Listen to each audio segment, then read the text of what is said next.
أعوذ بالله من الشيطان الرجيم. بسم الله الرحمن الرحيم.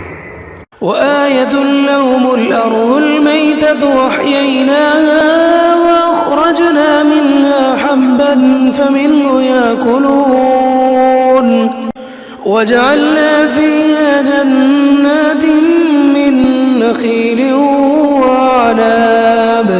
وأعناب وفجرنا فيها من العيون ليأكلوا من ثمره وما عملته أيديهم أفلا يشكرون.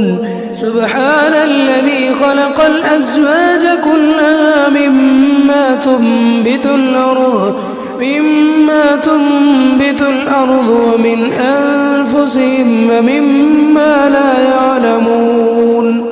وآية لهم الليل نسلخ منه النهار فإذا هم مظلمون والشمس تجري لمستقر لها ذلك تقدير العزيز العليم.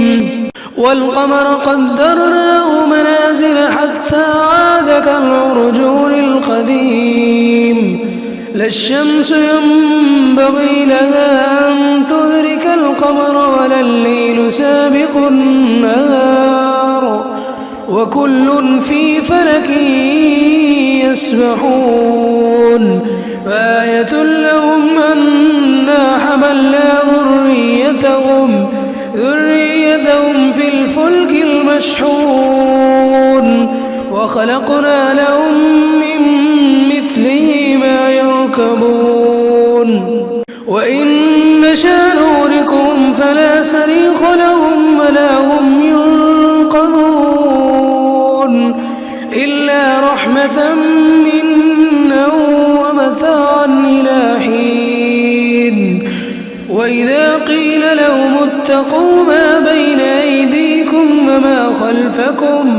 وما خلفكم لعلكم ترحمون.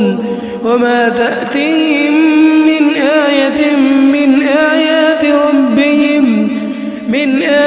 ربهم إلا كانوا عنها معرضين. وإذا قيل لهم أنفقوا مما رزقكم الله قال الذين كفروا للذين آمنوا ونطعم من لو يشاء الله وطعمه إن أنتم إلا في ضلال مبين. ويقولون متى هذا الوعد إن كنتم صادقين ما ينظرون إلا صيحة واحدة تأخذهم وهم يخصمون فلا يستطيعون توصية